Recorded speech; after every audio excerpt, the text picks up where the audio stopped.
The year gone. Hi friends! Welcome back to my channel. My name is Aireonna. Today I'm joined by Marco, who's looking really nice with his haircut. I just complimented him. But you look really nice and clean shaven. A big reason for that, I think, is because you just had a wedding and a honeymoon, a lot of celebrating. That's why you've been a little bit MIA on this channel. I told Absolutely. everyone to go congratulate you like a week or two ago, but I'm so happy you're back. Christmas tree in the background, vibes are high. How was Hmm. really quick before we get into the Niners? Just how was getting married?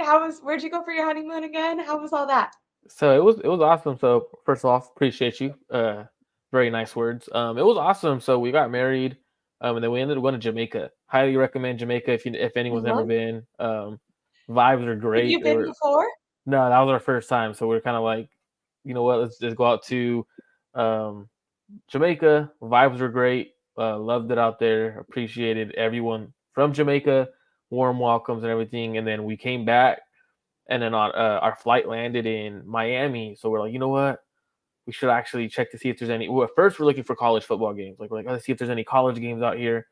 There was nothing because everything was Is your the. wife a football fan too? She became a football fan, so she's a diehard baseball fan. That's her Love sport. it. She grew up playing softball, so her sport is baseball. But since her and I have been Yeah, yeah, dating, yeah, for engaged, and sure. married, she became a big, I guess, a football fan, but not necessarily because she loves it, but because she hears so much about it. I talked to her about it, so she became a fan, I guess, because of me. And then so she grew up a Dolphins fan. Her dad's a Dolphins fan, so we were actually Well, looking that's at perfect. games and we landed in Miami. So I was like, let's check to see if there's any games.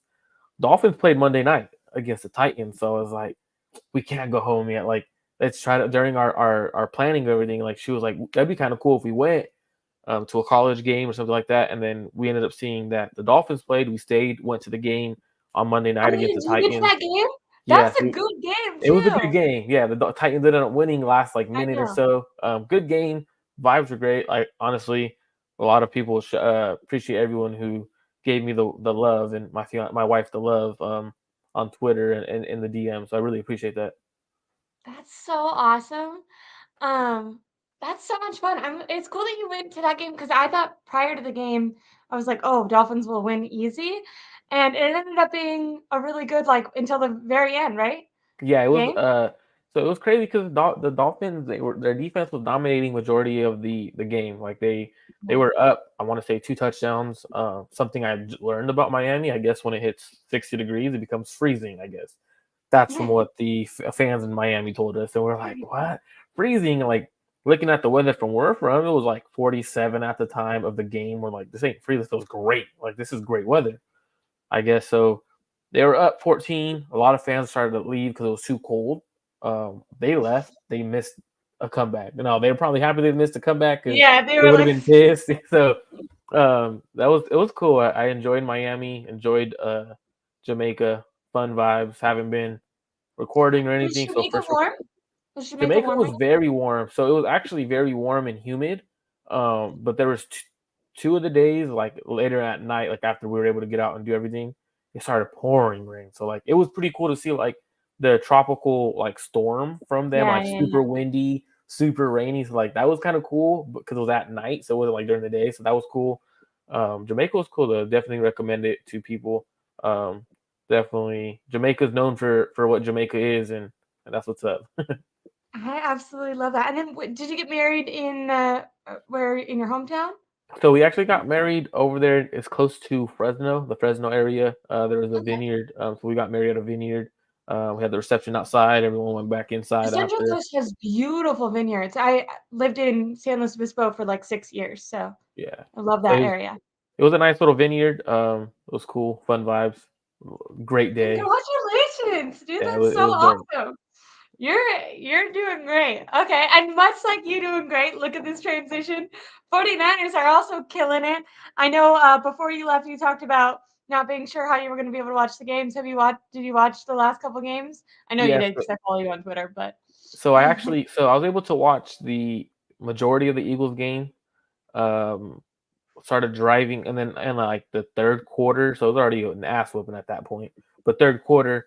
started, we were already on the road. So I got to see the whole first half on the road. We listened to the game, and it was pretty cool to listen. Like, I highly recommend people, if you want to learn the game a little bit more in depth and like in terms of like visualizing what's happening, listening to the game is so much better than watching the game in terms of visualization, especially when you have good radio analysts who are actually giving you play for play what is happening, what formation they're in, what the defense is in.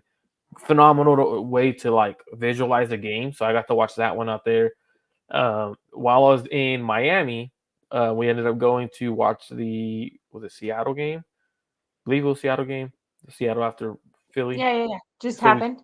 yeah, Yeah. so we got to see them, and then I got to see, I was already back for the Arizona game, so I got to see every game except half of the Eagles game, but it was an ass whooping. We broke the Eagles, so that was fun to watch and hear about and everything. So it's been the Niners. They're balling. You can't really complain about what the 49ers are doing as a fan. They're just dominating, and you can't ask for much more. Definitely. They seem to be on a roll. I'm gonna ask in a little bit if they have any weaknesses. I can think of one thing potentially to point out, but even that there's caveats to. Um I wanted to really quick. I really agree with listening to the games. My dad, big football fan, and then on my mom's side, when I grew up, I kind of grew up living with a babysitter. She ended up being Mhm. a godmom to my sister and I. And randomly, both of them, I don't know if it was the times, but they ended up stop having cable for a little bit. And they would always be like working in their garage and they would play the football, the huge 49er games. My godmom Karen and her son and her daughter, huge, like had posters all over the house, like way huge 49er games. And they used to play the games on the radio and be like, her husband Bruce would be like working on the cars. And I remember being a little kid, like listening to the radio, listening to the football games that way. Um, but with how dominant the 49ers have been, we're going to start with what I think is in the most dominant side of the ball right now, which is offense. The offense has been on a complete roll. And in the time that you've been gone, there's been a lot of conversations about MVP, about Brock Purdy. I was kind of going to ask you, do you think that he cemented himself as the league MVP already? Do you think that there's still a debate between him and Christian McCaffrey? Even some people are now kind of saying Lamar Jackson should be in that conversation. Last week they were saying it could be Dak Prescott, but then he threw for like 100 yards and an interception, so he's out of the conversation now. Do you think that in this upcoming Ravens game, if the 49ers win and Brock plays good, he could lock that up? Or do you think that it's still a debate?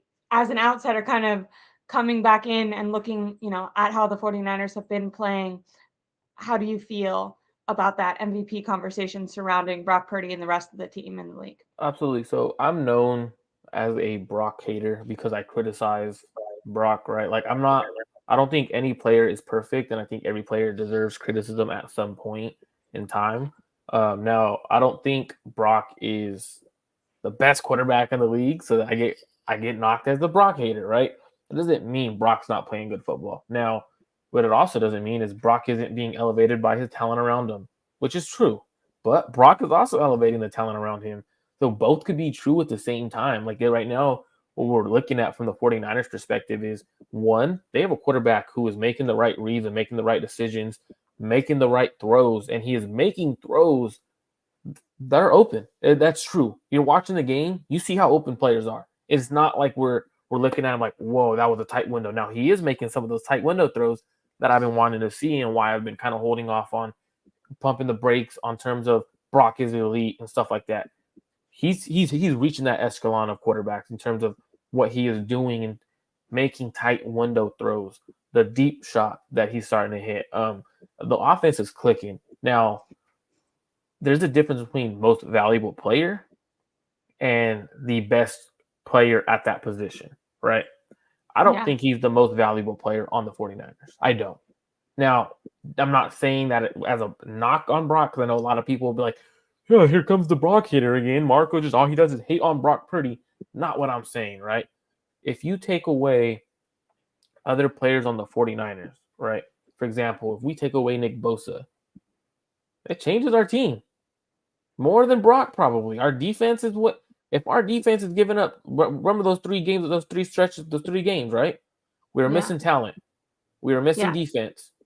How was Brock playing during those 3 games when defense wasn't clicking and we were missing offensive players? He struggled. Yeah. We could sit here and Specifically at say, the fourth quarter. yeah, so we could say like, oh, it was concussion. It wasn't concussion. There was 3 games. One of them was dictated supposedly by concussion, right? So looking at it, I don't think Brock is necessarily the MVP of the 49ers. And what that means is when you're the MVP, you have to be the MVP of your team. That's just my opinion. I think the MVP of our team, there's a couple of guys before Brock Purdy, and that's not no knock on Brock. I think Christian McCaffrey, I think Trent Williams, I think Nick Bosa are more valuable to the 49ers than Christian McCaffrey. And the reason why I say this is if we take away Trent Williams from our offensive line, we've seen what our offensive line, even with Trent, has looked like at times. The interior struggled, right tackle struggled. You take away Trent Williams for a long period of time completely, that's not the same offense because you don't have as much of an offensive line to run block. Now you take away the run game, the play action goes away. Now what does Brock truly look like? Now, I think Brock is playing up there in that conversation. But if I had to choose an MVP of the 49ers, I think Christian McCaffrey is truly the MVP of the NFL when you have such a great season at the running back position. And I tweeted about this a few days ago. If Christian McCaffrey doesn't win MVP, I feel bad for all running backs across the league. What do running backs need to do to get the recognition as the most valuable player on their team? That Okay, to me is either go ahead. So I just feel like it's pertinent to what you're saying. I read an article by I think Ethan Strauss.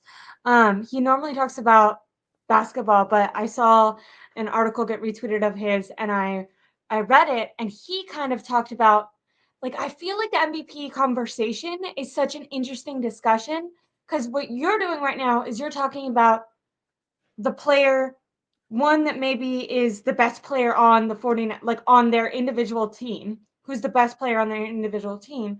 And I think maybe previously before it became more of a quarterback award, MVP might have been about highlighting whichever player was having the best season that season, like who was the most standout player that season.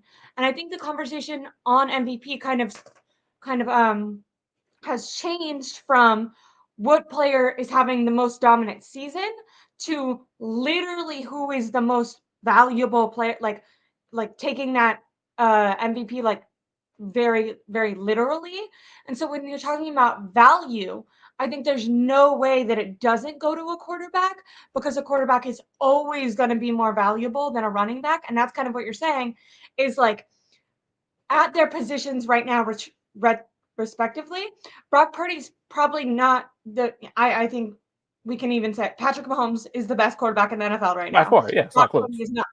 Even if, and I don't even think he's number two, but even if you wanted to say he was number two, he's not the best quarterback in the NFL right now. Christian McCaffrey is far and away the best running back in the NFL right now. He is doing everything at his position perfectly. He has Mm-hmm. no flaws. He's in the run game, physical and dominant. He can run downhill. He can run when there's no holes. He can be elusive. He can be physical. He's catching. He's receiving. He can block. Like he is doing everything at his position to the top level, Mm-hmm. where it feels like he's almost a flawless running back. And when you look at Brock Purdy, you can say he has accuracy, poise. He's seeing the field. He can read the defenses. And he's doing better at deep balls than maybe people have given him credit for in the past, but he's definitely does have some weaknesses in his arm. And as you pointed out, we saw him maybe when he felt like more pressure was on him to make the big play, struggle and throw interceptions. And so you have to say that he has some flaws as a quarterback, even if he's, one of the best quarterbacks, he still has some flaws where Christian McCaffrey, you literally look at him and you're like, he's flawless. The problem is a flawed quarterback is more valuable than a perfect running back. And in this article, his point, and you can disagree. I'd love to hear your opinion on this, but the guy who was writing the article, his point was that the quarterback is always going to be the most important position, not because of the cliche like they touch the ball the most, because if that was the case, center would also be the most important position, because they touch the ball just as much. But he said it's because in football, unlike other sports, there's like a money down, which is third down, and running backs just aren't going to be that impactful on third downs. He talked about that Christian McCaffrey had 5 third down conversions, where Brock Purdy obviously is in charge of every third down, and guys like Brandon Ayuk, Deebo Samuel, John Jennings, and Kittle all had more third down conversions than Christian McCaffrey. So the point of this guy's article was that if you wanted to change the award back to let's celebrate what player is having the best season this year, you could do that, and then the discussion would be more on like Tyreek Hill or Christian McCaffrey. But if you were going for if you were taking the definition more literally, that it would have to go to a quarterback, and in that way, it would probably go to Mahomes. But if the idea is like we can't just give it to Mahomes every year, then it would make sense for Brock Purdy to win because third downs are so important. Do you I hope I did an okay job Yeah, I get explaining you. that point. Do you kind of agree with that? Because you were saying like it's messed up for running backs that if Christian McCaffrey doesn't win it. And I guess this guy's point was the reason that running backs like get paid less, get all that is because they are just inherently less valuable, even when they're the best. So first question I would ask this guy. I don't know who he is or what.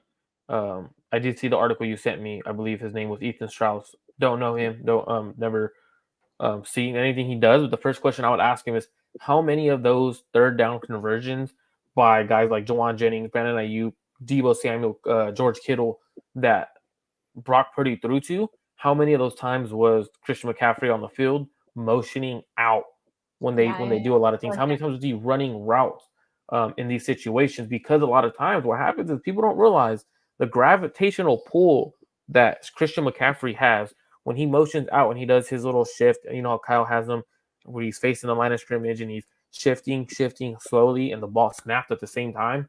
You see linebackers literally have to respect what Christian McCaffrey does on the field, and it opens up certain areas in the field and you're pitching and catching.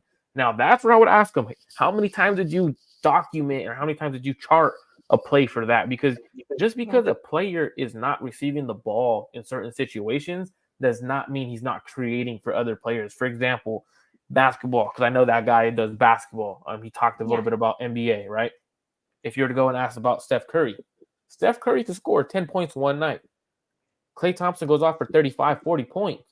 But But that's because how many times was two defenders going towards Steph to help, and the next thing you know, Klay Thompson had a wide ass open shot. Similar situation, gravitational pull. Now I get a lot of people will be like, well, Christian McCaffrey is great running back, but the quarterback is the one who is the most valuable player.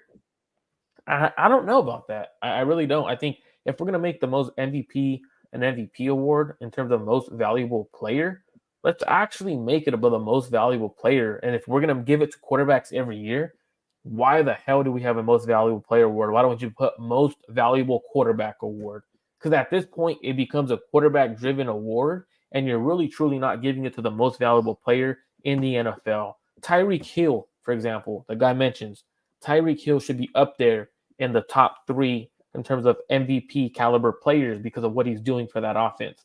We've seen in that the game you just watched, right? There was he was like him out. on the field versus him off the field. It was crazy. It was crazy. You see the difference in Tua Tagovailoa, the run game. You see the way the defenses change their defense to play against the team. So for me, it's just a variety of different things. If we don't have Christian McCaffrey on the field, how do teams defend us? Like you kind of play a little bit more of the pass, or how do you defend us? Because to be honest, looking at everything, Brock Purdy's playing phenomenal. I'm not gonna not say he's not. He is. He's playing really good football.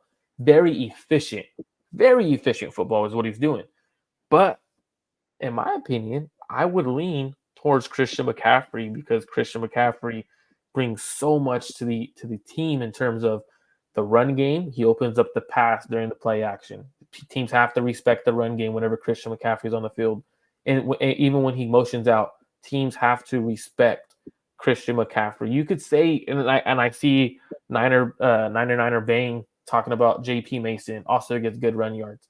He does, but I guarantee you, if you had Jordan Mason on the field 90% of the time, you would see teams play the 49ers a lot differently in terms of in the pass game. Would they respect Jordan Mason going out in motion as much as they respect Christian McCaffrey going in motion and during the With pass sets? with your point on that, even and we can kind of drop the article, but I liked the point that it brought up because I felt like it would incite this conversation. But even with your saying, because you're talking about just on the third downs, the attention that Christian McCaffrey Mm-hmm. brings. But in the article, he even talked about although third down is the most important, according to hit, like from his perspective, in like the most important running down, he talked about the 49ers being one of the lowest teams to face third downs. And he said that is because of Christian McCaffrey is keeping Exactly. them out of those third down situations because he's always like, sometimes he can be down the field, but most of the time he's just a dump off option on those plays, and because he's had that amazing chemistry with Brock Purdy where when something's not opening up, they can kind of communicate with each other on the fly, and so he's helping them kind of be one of the lower, like keeping them out of those situations as much as possible. So his Essentially, value is definitely like, you can't only say his value, talk about his value in that way because he affects so much of the game and even affects the 49ers getting in that situation in the first place. absolutely. So And when you look at it, I would even argue that the most important down in football is first down. When you have a positive play on first down, you're more likely to sustain drives. You're more likely because now if you have a second, let's say you have a first down, right? especially for Hypothetical. the 49ers, right? Like, I don't mean to interrupt her, but I feel like uh, it must have been a couple of weeks ago when they were finally getting back in their rhythm, where we were seeing that every time that their first down was successful, you felt like they were going to score a touchdown. It was like 2 or 3 games ago where literally they had 6 touchdowns in a row on offensive possessions. And the only times that they weren't scoring touchdowns was when on first down they had a penalty Or a negative play. or some sort of negative play. Like you saw them getting flustered. Luckily, I will say, I feel like in the last 2 games, they've kind of started to overcome that where they can be kind of down and come back. But for this 49ers team specifically, maybe, like I said, not the last 2 games, but when we look at the season as a whole, that first down has been really important in their momentum going forward. And We you could could just kind of look at how they did on first down and say, okay, this is going to be a good drive or it's going to be a bad drive. we could actually correlate it to the whole NFL though, Ashley, because when you look at it, right, like for example, statistics are super important in the NFL, right? If you have a okay, for example, first and 10, right? You gain 3 to 4 yards. Your next play for 2nd and 5 or 2nd and 6 is much different than a 2nd and 10, right? 2nd and 10, most defenses are like, okay, boom, it's a passing situation. They need to get 10 yards within the next 2 plays, passing situation. Now you can send a blitz, you can do a lot of other different coverages. It allows you to do many different things when it's a 2nd and 10 versus a 2nd and 5. You can run the ball again on 2nd and 5. So reality is first down is very important. And when you have Christian McCaffrey picking up 5 yards on first down, you're in a situation for a coach to pick you apart because they're averaging in the run game 5 yards a pop. Now I don't have to worry. I could go play action. I could rip you apart play action wise. I do see 99 Bang talk about, well, look what Sam Darnold did in 3 plays. Well, let me also say, did the 49ers game plan for Sam Darnold or did a game plan for Brock Purdy? Did Kyle Shanahan have a script ready to bring in a quarterback off the bench ready in the heat of the moment? No. If you have a game plan for a quarterback, it's a much different situation. Your game calls in that situation would be much different for Brock Purdy, for Sam Darnold, for Patrick Mahomes, for any quarterback. You have a different game plan, and that's why coming off the bench, you saw that. It's not because Sam Darnold can't do it. It's because they're in that situation. Your game plan and your play calls were already so in rhythm for Brock Purdy. Come in, you have to figure out a rhythm with the new player. It's not because, oh my God, that quarterback sucks. That quarterback's great. Not how it works, to be honest with you. Yeah.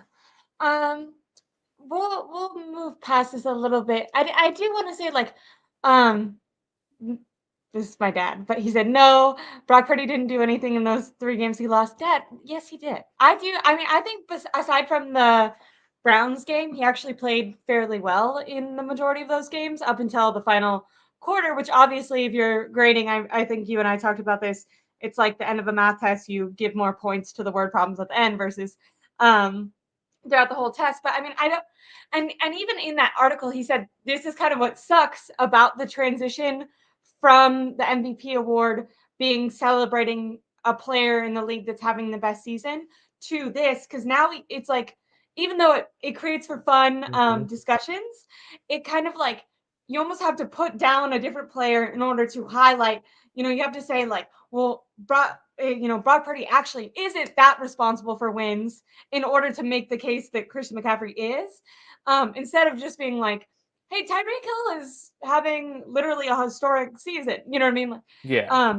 So it does kind of suck that it feels like sometimes it's gone from like an award about an appreciation for like a historic player that season to now like debating. I mean, people are even saying and Lamar's been an incredible quarterback, but so far he hasn't really been in the MVP discussion this year.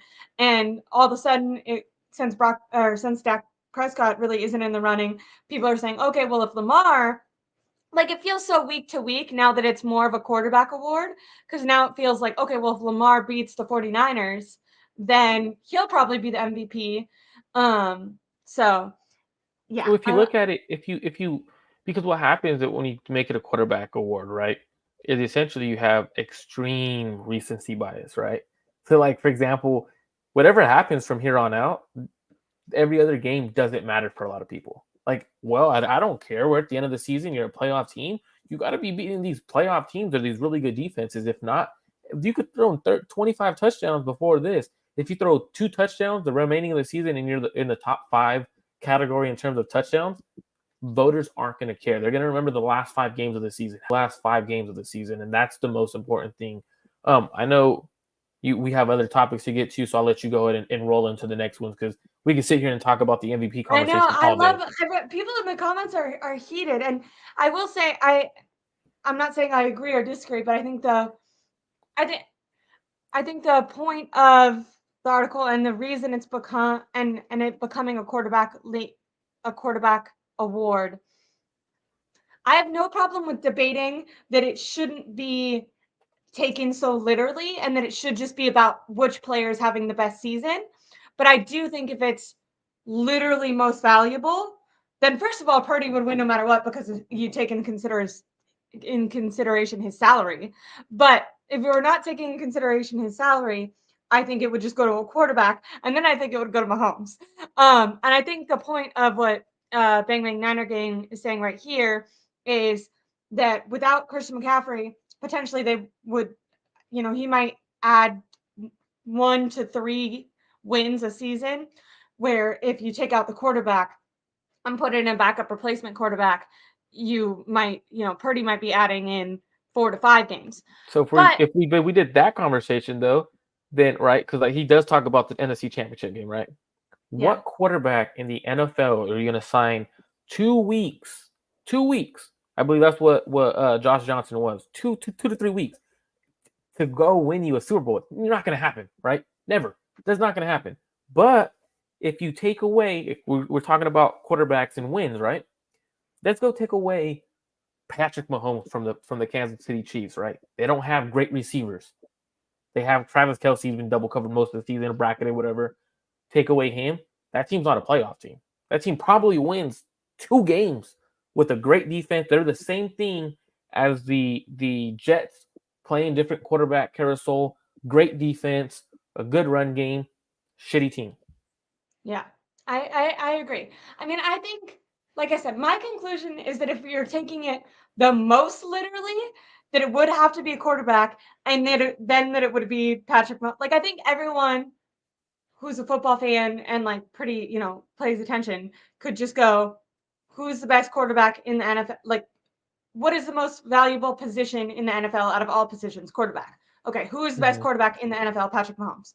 And I think people are like, okay, well, we don't actually just want to give it to Mahomes every single year. So they try to change things and make things complicated. Now, I will say this wasn't okay, really quick. I do want to say, because you've been gone, I do want to say I felt like, because I want to say a couple weeks ago, I thought that, and we're just really beating this topic to death, but I do find it interesting. I thought that Christian McCaffrey was the MVP. I felt like Kyle Shanahan kind of talked about feeling like Christian McCaffrey was the MVP of the 49ers. I know recently Brock Purdy, and I think maybe all teammates would say this about each other, but Brock Purdy said he thought that the award should go to Christian McCaffrey. I will say, I thought that the last 3 games since the Eagles, I have felt like Christian McCaffrey deserved it less not because I was like, okay, I'd be willing to give it to a running back. I'm saying this like I have any sort of say, but if it was, my NFL MVP award, I was thinking I would give it to a running back, but that running back would have to be the best player on his team every single week, no matter what, in order to deserve that. And I will say, I think that Deebo Samuel has been the best player on the team in the last 3 weeks. And so I think that took away from Christian McCaffrey's MVP discussion. Because if you look at the Dolphins, I feel like no matter what, every single game, even though Jalen Waddle is good, it's Tyreek Hill every single time, all the time. I do think since the Eagles game, maybe not last week, I guess that could be debatable, but I think the Eagles game and then the Seahawks game after that, Deebo Samuel was the best player on the team those 2 weeks. While we're Yeah, really the quick, I last 4 weeks was wanted to crazy though. It's crazy though, Ashley, is the yeah. last 4 weeks, right? Since we played Philly. Or the last was go or actually the first time we played Seattle. What's crazy is Christian McCaffrey is averaging 100+ yards, right? He's averaging at least one to 1.5, like 1.5 touchdowns a game. He had 2 against Seattle. He had 1 against Philly. He had another 1 against Seattle, and then 2 against Arizona. So like he's averaging over 100 yards like a game, and we're still like, Debo's been balling. That's what I'm more so trying to say is like what Debo's done in the last 4 weeks is crazy, and it's not being talked about because Christian McCaffrey and Brock Purdy are overshadowing what he's so done good. in the last couple of weeks. Yeah. I just wanted to emphasize what you were saying. To potentially, and maybe we Oh, don't even have to do you this got in a. you got some people in the chat calling you Are they going them. crazy? Are they going Oh, the crazy? last chat. It's hey, look, you got some Mr. Actually, you're Salazar. my MVP. I'm not. I'm gonna ignore every single other comment. I know they're really Doesn't talking matter. about Josh Johnson. I'm not gonna argue with the chat about Josh Johnson. Okay, that was a nightmare. We're all forgetting it. But I do like this one. That's But hilarious. I have 2 ways that I could go with this, but I think that it would be fun while we're debating all these players to point out. I think it was Larry Krueger that I heard talking about this, or maybe he retweeted an article about it. What that Brandon Ayuk having a midseason still? Brandon Ayuk, they're all having. I was going to say they're all having historic seasons.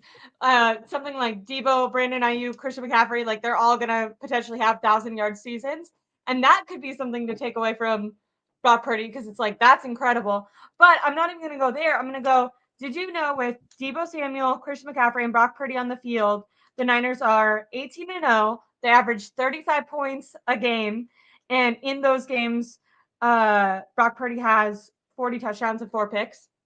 Isn't that kind of That's crazy? crazy. So, we're debating which one is the MVP, but the cool thing for the 49ers is they have all 3 of them.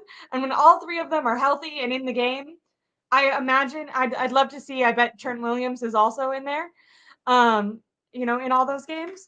But just, it's a fun thing to talk about, but the 49ers are not angry that they have those players all on their team because that is a recipe for success when they're all healthy. It's like the stat that I want to say Akash put out about Nick Bosa, like since he's gotten to the 49ers and every game he's played in or something like that, like the record with Nick Bosa, and he was talking about how, I have to find it, but it was like a crazy record. Like obviously Nick Bosa is the most valuable player on the team with that record, like it's crazy how you could skew most stats to make it look like one player is the MVP. Like reality, we can. Like we can make it look like Christian is, Debo is, Brock is. We This can make it look like discussion makes Trent. me feel like John Lynch should be executive of the year, to be honest. I agree. I really agree with coach of the year If should be we're Kyle debating, we're Shanahan. like, hey, the team is too good. We could It's make crazy. an MVP conversation for like 5 of the guys. So you definitely have to. That'd be interesting. I'm gonna add that on there. I'm gonna add this to the banner really quick. Do you think that Kyle Shanahan, like we're discussing maybe the flaws with the unwritten rules around NFL MVP. I think there's also unwritten rules around coach of the year conversation. Like it seems to go to the coach that's of the team that had the lowest expectations that then did well, instead of actually the coach of whatever team is performing the best that year, which I kind of do. You know what's interesting? I feel like it would seem more in my head fair, quote unquote, if it was switched. If the MVP of the league, so the player went to like the best player on kind of the worst team, like the player that was helping a quote unquote bad team succeed. So if Patrick Mahomes is helping the Chiefs that would definitely not be in playoff contention, potentially go even further than that because he's so good. Where I think the coach of the year should go to the team that's performing the best because they're like responsible for what's that quote? Any coach can make C players play like C players, but can you make your A players perform like A players or something like that? Okay, I get what you're saying. Okay. Essentially, I know So I know I what don't you're know. trying Do to you think say. that Kyle Shanahan is unfairly not very high up in the coach of the year conversation?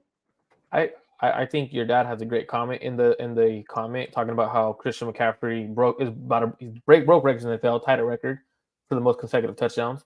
He's about to break or potentially tie um, Jerry Rice's single season touchdown record. Right? That's a great comment. That's a great point. Like we're talking history here. Like that's Yeah. a great point. So I just wanted to throw it out there. But I personally don't think Kyle Shanahan is the coach of the year. Um, this was what you expected from this team when you have this much talent. You expected to be this good, right? Now you look at a couple teams across the NFL. Two teams that I think have the coach of the year candidate that would be just above Kyle for what their team was supposed to be and the situation that they've had. D'Amico Ryans and Shane Steichen over with the Indianapolis Colts. The reason why you have both of those, Steichen preparing for a rookie quarterback. Rookie quarterback goes down early. Jonathan Taylor's been in and out of the lineup. Has had a lot of injuries. Winning football. They're a playoff contending team. They might make the wild card. You look at D'Amico Ryans, by far the worst, I think one of the worst D'Amico teams. should or potentially will win. He's up there. He's up there with Shane Steichen because those two teams were expected to be bottom 5 teams in the NFL. People were expecting both of those teams to be on the bottom 5 in terms of record wise. You have those two teams winning. Now you have what it looks like coach of the year. That to me, a coach of the year is a coach who gets the best out of their team. And those two coaches are doing that. Now, no Jonathan Taylor. Who thought Zach Moss was going to be tearing it up in Indianapolis? No one. Who thought that we were going to have the quarterback in Indianapolis? I cannot think of his name. That way couldn't I mean he'd be lower than D'Amico than Shane Steichen, but in the conversation somewhere, I feel like even Sean McVay could be in there. Because I the think Rams were supposed to be like Aaron Donald and trash. Like Matthew you Stafford could had like also throw one that in there elbow. too. Cooper Kupp was out for the first like 10 games. I agree because you have those two coaches, right? Like, though you could talk about 3. Like, I think coach of the year is literally what it says. Coach of the year, the coach who coached his ass off that year to get his team, who was expected and league wide expected to be trashed, into the playoffs or very, very close to the playoffs. Now, I think whoever makes the playoffs out of the Colts or the Houston Texans, I think that's going to be the coach of the year. I think Shane Steichen and D'Amico Ryans have a strong case. Kyle Shanahan has a strong case because his team is 11 and or what are we 11 and 3, right? I believe could be wrong. I think we're 11 and 3. But you have us at 11-3. You could potentially finish off the season as 14-3 with a team that is absolutely stacked after losing 3 in a row, turned it around after the bye week, you could also have the conversation of that's what a great coach does. Your team's about to go downhill, fixes things at the bye week, gets you back on track, you become the hottest team in the NFL, and you win out. That's also what a coach of the year conversation could be in. So 3 coaches of the year, and I don't think anyone else should be in the conversation, to be honest with you.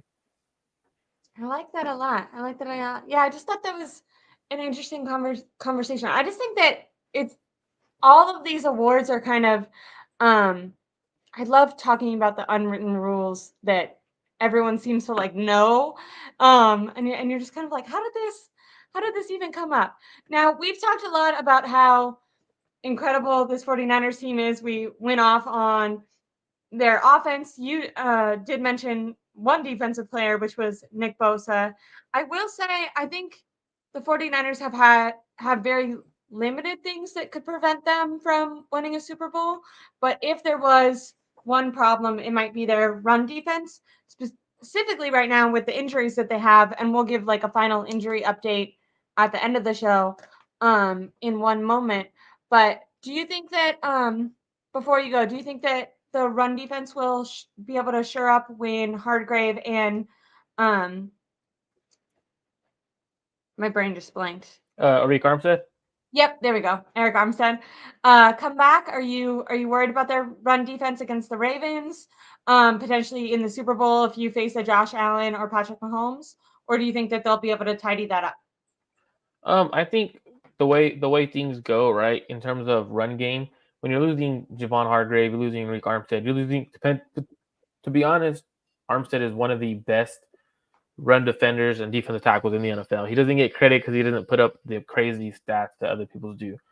Now, I think the run game has a little bit to do with a couple of things. When you go on a crazy run like this and you're playing this great, your legs start getting tired.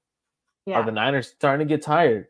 Possibly. The missed tackles. They had 16. I think Kyle Posey put it out, but I think it was 17 missed tackles. This game, 14, and then 12. So in the last 3 games, they've started kind of missing more tackles. And if you think how explosive they were coming out of that bye week, and prior to that, remember when they were kind of on that losing streak, Kyle Shanahan was like, they just got tired. So yeah, absolutely. And when your body gets tired as a linebacker, as a safety, like you start missing those tackles. You're not driving through the offensive player. Now, what I think it is 2 things. Defensive tackles and the edge rushers are getting moved. And when they're allowing the double team to move and get to the next level, a lot harder than to be able to fight a double team, right? Arik Armstead, Javon Hargrave, big bodies, hard to move. They're fighting the double team, allowing guys like Fred Warner and Dre Greenlaw to clean up. Now, when you have other guys in there, for example, Javon Kinlaw, I think he's having a phenomenal season. When you have guys like Givens, who I think is terrible in the run game. I think that's just my opinion. I've been saying this since he was a rookie. When you're that bad in the run game, you're getting bullied. Getting to the second level, you're going to see a lot more missed tackles because you're trying to shed blocks, offensive linemen, and get a tackle. So I think I'm not too worried about our run defense, especially because I want to lock up that number 1 seed. Lock up the number 1 seed. You get a week rest, pretty much a bye week. Your legs are back under you for that week. You stay off of them. This team's going to be good. I'm not worried about the run defense. You're missing 2 good defensive tackles, potentially Pro Bowl tackles. I'm not too worried about that. Now, right now, there is the latest update was yesterday because they had today off since they're playing on Monday. But Kyle Shanahan did say that potentially Eric Armstead and Javon Hargrave could be back this week. They were more day-to-day, like we're feeling that out. Now, Hargrave, I know Eric Armstead has that plantar fasciitis thing in his foot and then some knee problems. And then Hargrave pulled a hamstring. Obviously, this is, super minor compared to like being in the NFL, but I ran track all the way up until college, and my experience with hamstring injuries is that they're a minimum of like a 3-week injury, and there's something that can easily kind of be tweaked again if you're not actually prepared. Now I'm trying to put myself in the head of a guy who's that heavy, who literally has to plant, like his job is to like engage those leg muscles. So it's not like he can kind of in his head be like, okay, like don't put that much pressure on that leg. Like, no, like that leg needs to be fully activated. Do you think it would be smart? Because especially with the Eagles kind of reeling right now, the 49ers could lose against the Ravens and still get the number 1 seed. Obviously, they're not in their head I'm a, being like, "Oh, it doesn't matter." But would you sit Hargrave no matter what, or would you try to play him? How do you feel about him going it all this week? depends on the injury, right? Because like some of them could be a tweak, not necessarily a pull. Yeah. But I do want to address a comment. Niner Bane. It's cool to talk football, man. Don't do that stuff like you are That's too not cute cool. and stuff like that. Like that's not. Don't get personal with anyone. You guys are having a great conversation. I love seeing the comments. Great conversation. But don't get personal. That's all I'm trying to say. And that goes for everyone. Don't get personal. It's football. It's sports. Let's not do that. Yeah. But I think for me, at the end of the day, I think it all depends. Was it a tweak? Was it a slight tight up? Was it a full pull? I don't think so. I think if he has a chance to play, that means it was probably more likely a tweak rather than a pull. Yeah. So hopefully, I personally would sit him. I think we're going to see this team again in the Super Bowl. This is a team I think is pretty damn good. So essentially, do you want to try to prove a point to the NFL that you're the most dominant team in the entire NFL and not just the NFC? Um, but I trust the team doctors. They've done a phenomenal job of keeping players in and out of the lineup. Um, Especially I this year. personally, They've been really good. absolutely. So I personally would sit both of them, just because I think it's better to get that number 1 seed than to beat the Baltimore Ravens. You need 2 out of 3. I'm personally sitting them for the next 2 weeks. But if they're good to go, let's get ready to rock. Let's get one this week. We'll get one next week, and then you get 2 weeks of rest. But Extended I don't think Kyle does that Yeah, because because then rust versus rest, right? yep, That's always a rust versus conversation. I feel rest, like those Aaron Rodgers teams, they had like a habit of doing that, resting too much and then and it kills you. sucking in the playoffs in the first round. Hmm. Um, you said something and it made me want to ask you, do you think that the Ravens are the best team in the AFC right now? Oh, by far.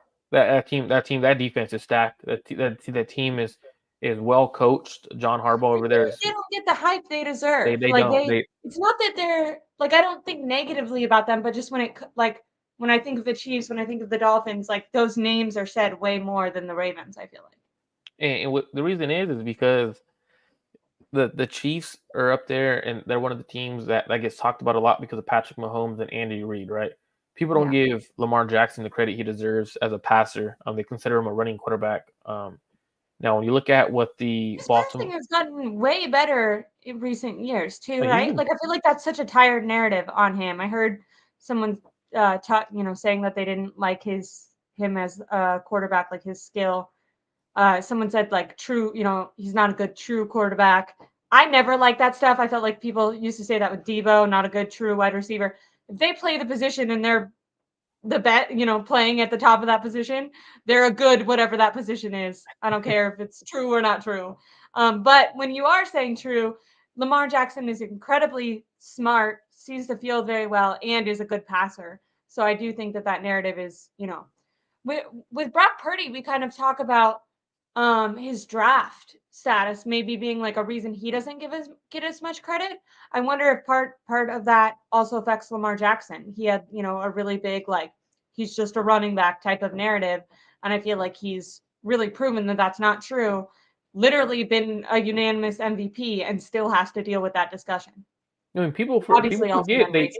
there was a lot of teams that were asking him to convert to receiver actually. Like there was Yeah. teams in the interview process were like, "Will you convert to receiver?" And he was like, "No, why would I do that?" Like, so I think this is a very well coached team. They lost their two top running backs. They've been battling injuries. Their receivers are decent. They battled. They lost a super talented tight end. So they're battling injuries and they're still winning football games. Now, you do see them play a couple of games, and then you see them play, for example. They make it a very close game with the Rams. They I believe they're playing. I don't know if they played already or if they get to play them later in the season. The Dolphins in the AFC. I think they play them next week. They had a close game with the Browns that the Browns won. But then when you look at them, they blow the freaking doors off the Lions, blow out Seattle. They blew out the Browns in the beginning of the season. Um, I think they're a very well coached team. Defensively, I don't like to say it, but their linebackers compete with our linebackers. They have I have that as two. a topic. I was gonna have that as a topic. They have I feel like as 49er fans, we all the time say that Fred Warner, Dre Greenlaw are the best linebacking tandem in the NFL. And I feel like they should 100% be in that conversation. We have talked a little bit about the tackles being a problem, though. Now, I think in coverage, Fred Warner might be like one of the best linebackers to ever exist. But how do you feel that Fred Warner and Dre Greenlaw stack up against Roquan Smith and Patrick McQueen? How do you feel about I that? I personally think we have a better tandem, but I think they're right behind us. I think they are legit. Like now, the reason why we're a better tandem is because we're better in pass coverage, like a lot better. And I think when you have the best linebacker who covers guys like a corner safety, like Fred Warner covers like a safety, like that's who like he does that. Like he's that dude. So I think for him, he makes us that much better, and I think it's hard. I hate doing it, like the comparison, because those are Patrick Queen and Roquan Smith are phenomenal, like two super talented linebackers over there in Baltimore. But then you look Didn't at us, the Ravens kind of get a steal from the Bears with Roquan Smith too? Wasn't Brett that like robbed a them, robbed them. crazy? Or the Bears give everyone what they want in trade, so it's funny. So Bears traded a second, like what a number pick 33 for Chase Claypool. Like they don't know what they're doing over there in Chicago. Really, I mean, you don't trade players like Roquan Smith, but This is such a Baltimore, off topic, so it's just 2 seconds. But do you think they're gonna get rid of Fields and draft a quarterback with the top pick? you Because they have have to. Carolina's pick, right? Yeah, you have to. You Yeah. have like to be if you don't do it, it's kind of team building wise. You're probably going to have a new head coach, a new general manager, most likely. You bring in Caleb Williams, you trade away Justin Fields, see what you get What for him. was Whether the it's team that Caleb Williams was saying he was gonna refuse to go to? Was that the Bears or was that it the might be the Cardinals? Bears. It might be the Bears actually. I'm not too sure, but the thing is what I don't see him doing that because, for example, let's say they hire Eric Bieniemy, right? They go out and they hire an offensive line. They're gonna do it. He's gonna want to go there. Um, End of the day, when you're getting drafted first overall, you're not gonna be like, I don't want to play. Like it's not to me. That's not how it works. For me, the MVP conversation comes back up. Sorry, sorry. I thought it was a good question. It's a good I just question. wanted to say, It's a, yeah, I think so. And I we'll make it more 49ers centric. Really quick, I want to say my answer is I think yes. But then two, we were just talking about what is the best team that the Ravens have beat, and you were saying potentially the Rams, even though they lost to the Rams actually. I mean lost to the Rams. Um, who do you think is the best team that the 49ers have beat? Is it because I mean the Eagles, but they're reeling.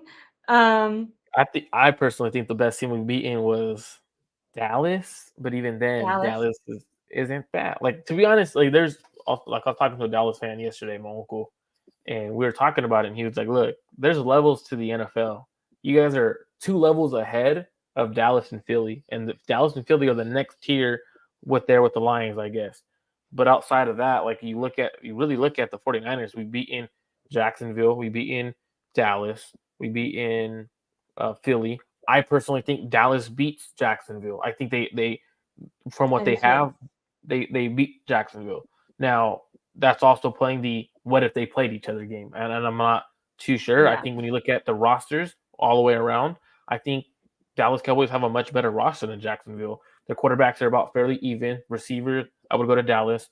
Offensive line, defensive line, Dallas. Um, Running back, fairly even. I would probably lean towards Jacksonville because Travis Etienne is phenomenal. When you look at the secondary, definitely Dallas. So reality is Dallas has a much better team than them probably. So, but going back to the I think that Ravens, that's the one nice thing really quick about this Ravens matchup is I think when you look at Dallas, the number one reason 49er fans and maybe the team isn't scared of them is they don't have that same level of physicality that the 49ers have.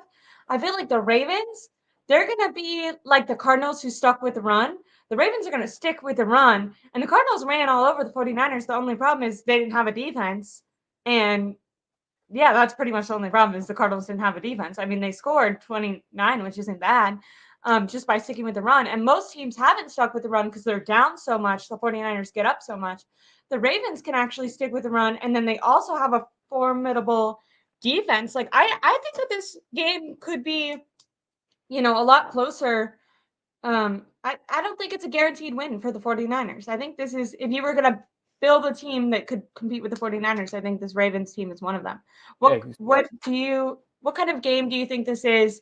And do you agree that maybe the Ravens might be the best opponent the 49ers have faced so far? oh, by far, this is the best team we played all season. Their O line's good. Their defensive line's good. You look at their interior defensive line. We're looking. This is probably one of the better defensive tackles we're playing all season. Justin, I don't want to mispronounce his name, but I'm going to try to say it. Madu Buik. Probably said that wrong. 12 sacks on the year as a defensive tackle. Believe in the last like 10 games, he's had at least half a sack. Phenomenal player. And then even when you look at the outside presence of some of their players, you got Odolphe Owe. Probably said that wrong as well. But he's been playing really well. He has doesn't have the sack numbers, but he's playing really good football. Looking at their corners, I believe they're out one of their corners. I could be wrong. Marlon Humphreys, I don't know if he's back yet. Like again, I've been away for a while. Marlon Humphreys is a damn good corner. Their linebackers are good. Oh, Jadeveon Clowney's over there. 7.5 sacks. Like that's a pretty damn good team. I'm just excited to see this game because it's one of those ones where I don't care if we lose. I don't care if we win. My biggest goal right now is securing that number 1 seed. You don't have to win this week. You have 2 other weeks. But then what it does is it puts the pressures on the 49ers. If you lose this week, pressure's on. You have to win the next 2 weeks essentially to secure the number 1 seed. Can they do that? I don't know. Because once pressure's on, anything could happen. So I think they essentially do win the last 2 games of the season. I'm excited though. This is a very good Ravens team that we're playing against. I was just double checking really quick because I had heard that the starting right guard or on their O line was questionable, but just now, I don't know how recent this is, but it says December 20th. The only injuries that they have for this game that are questionable is Zay Flowers and Odell Beckham. Oh yeah, interesting. Yeah, So I guess that I doubt that both of them. Yeah, said okay. So for Zay Flowers, there's no question over his availability for the game, but he won't practice just because of his foot. And then Odell Beckham didn't practice and is day to day. What about, does it say anything about Ronnie Stanley? I thought he was in the concussion protocol. That's the biggest injury that they potentially have. I thought that was 3 days ago. I don't know if it was last week and he cleared last week. I don't know if he played or not, but I believe that was the last time I had. I just typed it into Twitter, so I was reading one of their then he's good to go then. One of their guys. I don't know. If I'm missing someone, don't take it too seriously because I'm not super caught up on that. But I just had remembered hearing that, and you talked about how their O-line was really good, so I wanted to see if there was any updates on that. I found it interesting that they practiced today since the 49ers didn't practice today. I thought that there wouldn't. I didn't check before the show because I thought there wouldn't be any updates, but it looked like they did. So it looked like. So I'm looking at one right now too. So Ronnie Stanley did practice. He is in the concussion protocol. Marcus Williams did practice. He has a groin injury. Everyone else that you said did not practice. The good thing for the Baltimore Ravens is they have a extra day because it's a Monday night. So that's the biggest thing is you have that extra day to recover. It's gonna be fun. It's gonna be a really, really fun game. I'm not too worried about them in the pass game. I'm not too worried about the run game because what they're going to do is they're going to make this a defensive slugfest. If their defense could slow our offense down, it'll be a tough physical game. Now, one thing that's going to happen is I guarantee you Lamar Jackson is going to have a couple of zone reads just like Kyler Murray did. Now the difference Yeah. is Lamar Jackson has that electric speed. Yeah. Kyler Murray, he didn't look electric. He didn't look like he was fully I shouldn't say To fully be fair, he's recovered. coming off the ACL, He's but still yeah, you're he's right. coming off the ACL, but he didn't look like the electric player that he once was. And that usually takes a while for players to come back from ACLs to look again. So the biggest difference is the rushing ability of Lamar Jackson, as well as his ability to deliver from the pocket. That's going to be the biggest games. I don't know how to pronounce this guy's name, Ernesto. Ernesto But Valladares. But if you were in this chat 20 minutes ago, we did read off a stat that with all three of those players in the game, they are undefeated and scoring 35 points on average. And Brock Purdy has thrown 40 touchdowns for like no interceptions, basically, with all three of them in the game. So we agree with you. It will be overwhelming, but it will be interesting to see. Much like in that Browns game, it felt like okay, 49ers offense kind of met their match. This Ravens defense is also really good. The only difference is their offense is way better than the Browns offense. Oh yeah. So it'll definitely be interesting in that way, and I'm excited to hear that the injuries don't seem to be too bad on either side for 49ers. The only major injury that I saw this week was I think Kalia Davis went on IR with a high ankle sprain, but he was already a backup. I wonder.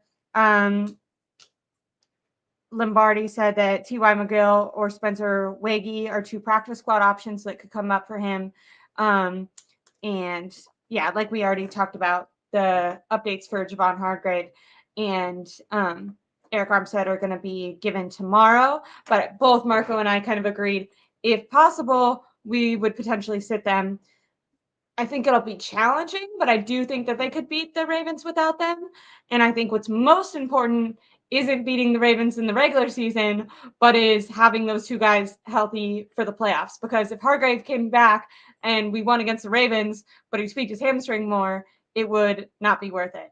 And that I don't know how severe the knee pain is, but that plantar fasciitis was something that bothered Eric Armstead last year and took him out for multiple weeks. So you want to be careful with aggravating stuff like that because it's not, those are both more like soft tissue things that really just need rest. Absolutely. And I think at the end of the day too, you gotta prepare for the playoffs in a way. Like you can't necessarily be like, we're going all in because this is the week we're playing a really good team. Like you gotta obviously you want to win this game. Everyone does, right? But you also got to go in with the mentality of, do you risk losing a player for a long period of time because he re-injured that injury, or do you go with planning for the playoffs? And I think essentially the Niners end up planning for the playoffs in this situation. If they're good to go, they'll go. If there's any possibility of tweaking injuries, they'll rest them. Really quickly, I think that Lamar Jackson is way better than Jalen Hurts. I think Jalen Hurts is having a bit of a down year. Now, I do know he's been struggling with some injuries. They had two really pivotal coordinator changes. When we were talking about Coach of the Year, we were talking about Shane Steichen and what he's done for Indy. Even the Cardinals, we just saw how well that team is playing with literally like no talent on their team. So they lost two really good coordinators. So I'm not putting it all on Jalen Hurts at all, but I do think, I mean, Lamar Jackson has been he is so underrated. I feel like people don't give him his flowers. So I think it's important to say, at least for me, that I think he's better than Jalen Hurts, at least this season, which is what we're talking about. And then how do you say this? Something virus said that 49ers will destroy the Ravens. If they destroy the Ravens, dude, the 49ers are that. I mean, that's a hypothetical, so we don't want to go too far. But I mean, they already just feel like they could walk into the Super Bowl and win right now. And I think we're kind of waiting and have been waiting I feel like every 3 or 4 weeks there was some team that the media would kind of hype up as like, this is going to be the first real test that the 49ers, the first one that's going to match up. And it seemed like every time those games came up, the 49ers blew those teams out. So yeah, if they did, I am anticipating a close game. I could definitely see the 49ers winning. I just think offensively they have more talent, but I do think that I mean I think the Ravens are a really good team. If it is just a blowout, I mean that's crazy. Because at this point we're talking about MVP for 35 minutes because there's literally nothing to talk about with this team because it's so good. So yeah, if there's just not even a struggle against the Ravens, that would be crazy. I think if there's no struggle against the Ravens, I think it's time to say 49ers are guaranteed to be in the Super Bowl if they don't struggle against the Ravens. Like, and the reason why I say that is because this is going to be the best defense one of the best defenses we played all season. I think they're up there with the Cleveland Browns. I personally think they're a little bit better in terms of coaching wise. But if we dominate them and it's like a breeze, is like we coast the entire way where none of us are on like the edge of our seats at any point of the game, I will say we are guaranteed for Super Bowl. Like there's no Yeah. question about it. Like if you're beating every team by 15, 20 points, it's ridiculous to do. One, two, like there's levels to this. Right now we're 2 levels above any team in the NFC. If you Yeah. show that you're a couple of levels above the AFC, hey, I'm right now, like I personally think we're going to be in the Super Bowl. I think we're a Super Bowl ready team. I think we have the everything we need: the defense, run I'm game. not gonna look, guys. I'm not gonna Um, look. Don't worry. I'm just saying, like based on what we have, like I know. I know. you don't beat the next two best teams by 20 plus points each. The Lions, they're fraudulent. One, Jared Goff does not want to play the 49ers. I guarantee you he does not want to play the 49ers. He Poor understands guy. what's at stake. Two, Yeah. they struggle every week against they struggled against the Chicago Bears. Like Niners played the Bears, we're probably beating them by 40. Like and it's to me, so I'm like, I'm not too worried about this game or anything like that. I'm just excited for the 49ers to continue playing some really good football. It's always best when your team gets to play against a really good team. Um, that's the best time of the season. I completely agree. And we're gonna wrap it up here because I took about 70, 90 minutes of your time.